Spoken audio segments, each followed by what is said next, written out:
समाजमनाचा वेध आणि आपुलकीची सेवा देणारे आपले न्यूज चॅनल एरळा न्यूज। महाराष्ट्राला मोठी वारकरी परंपरा लाभली आहे। त्यापैकी एक म्हणजे संत गोरा कुंभार।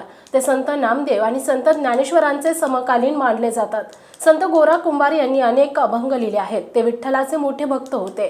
अशा या थोर संत महात्म्याची पुण्यतिथी वडूज तालुका खटाव येथील कुंभारवाडा येथे मोठ्या उत्साहात साजरी झाली आहे। या पुण्यतिथीचे औचित्य साधत इंदापूर तालुक्यातील खोरोची येथील सुप्रसिद्ध महिला कीर्तनकार हरिभक्त पारायण सरस्वतीताई कुंभार यांचं सुश्राव्य कीर्तन तर वडूजचे दत्तभजनी मंडळ यांचं भजन झालं।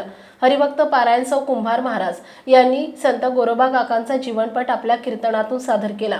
यावेळी आमदार जयकुमार गोरे यांच्या सौभाग्यवती सोनिया गोरे, माजी आयुक्त प्रभाकर देशमुख यांच्या सौभाग्यवती अनुराधा देशमुख, सातारा जिल्हा नियोजन समिती सदस्य प्राध्यापक एनएस उर्फ बंडा गोडसे, शिवाजी शिक्षण संस्थेचे उपाध्यक्ष पृथ्वीराज गोडसे, नगरसेवक बडाजी पाटोळे, अभय देशमुख, काकासो बनसोडे, रेश्मा बनसोडे, तानाजी बापू वायदंडे, संकेत महामणे, राजेंद्र चव्हाण, सोमनाथ येवले, विशाल भागवत, सतीश शेटे, विजय शेटे, धनाजी दुबळे, धनंजय काळे, अक्षय थोरवे आदी मान्यवर उपस्थित होते।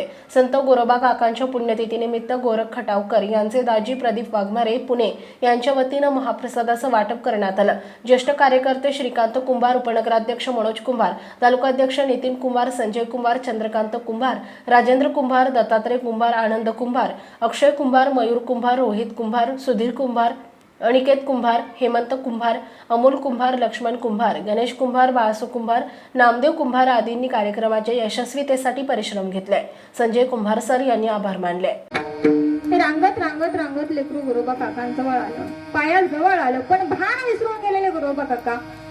हातामध्ये चिपळ्या आहेत, हातामध्ये चिपळ्या, मुखामध्ये भगवंताचं नाम आणि खाली चिखल तुडवायचं काम आणि अखंड परमात्म्याचं चिंतन चालू आहे। विठ्ठल विठ्ठल विठ्ठल विठ्ठल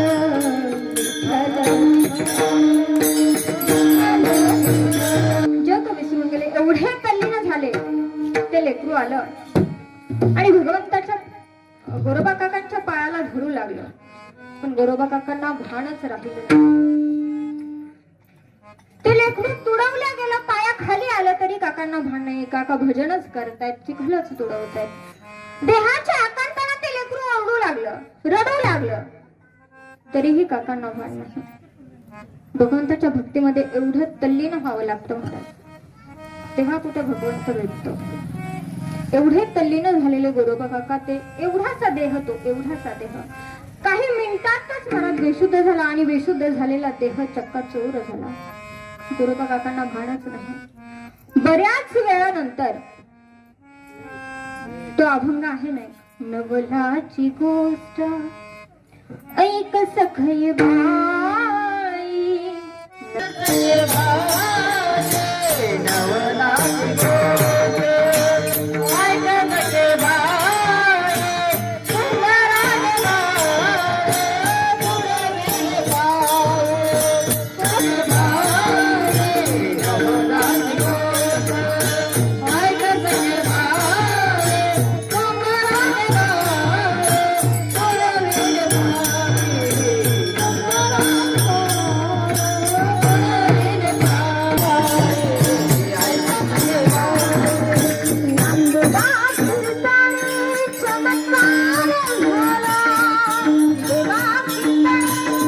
नवलाची गोष्ट ऐक सखई बाई, कुंभाराने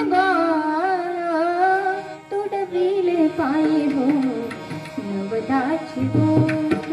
गोरोबा काकांना भानच नाही महाराज। ते लेकरू पायाखाली आलं तरी बऱ्याच वेळाने ती संती पाण्यावरून आली आणि संतीनं पाहिलं तर लेकरू उमऱ्यामध्ये दिसत नाही। तिने पाठीमागं पाहिलं, परत सारी पाहिलं, अंगणामध्ये पाहिलं, सगळीकडे पाहिलं आजूबाजूला, कारण मातेची अचित्ती अवघी बालकाची व्यक्ती। संतीनं सगळीकडे पाहिलं आणि महाराजांना विचारलं, गेली महाराजांजवळ विचारायला की आपलं लेकरू कुठे उमऱ्यामध्ये खेळत होतं, मी तुम्हाला जबाबदारी देऊन गेली होती की लेकरावरती लक्ष ठेवा। संती विचारायला गेली आणि अचानक तिचं लक्ष चिखलाकडे गेलं। तिला आश्चर्य वाटलं का, कारण रोज चिखल तांबूस रंगाचा असतो। कोणत्या रंगाचा असतो? तांबूस रंगाचा। आहात जागे आहात, पण आज चिखल लाल रंगाचा दिसतो। आश्चर्य वाटलं त्या संतीला आणि संतीनं पाहिलं तर त्या बाळाचा चक्काचूर झालेला. ओरडायला लागली संती, आग लागो तुमच्या भजनाला, आग लागो तुझ्या भजनासी आता. का माझं बाळ तुडवलं. आणि कारण त्या कपाळाची म्हणून संतीनं कपाळावरती हाणून घेतलं. येरळा न्यूजसाठी प्रतिनिधी शरद कदम आणि रविराज महामुनी वडोज. आपल्या भागातील महत्त्वाच्या बातम्या पाहण्यासाठी आजच आमच्या येरळा न्यूज चॅनलला यूट्यूबवर सबस्क्राईब करा आणि बेल आयकॉन प्रेस करा.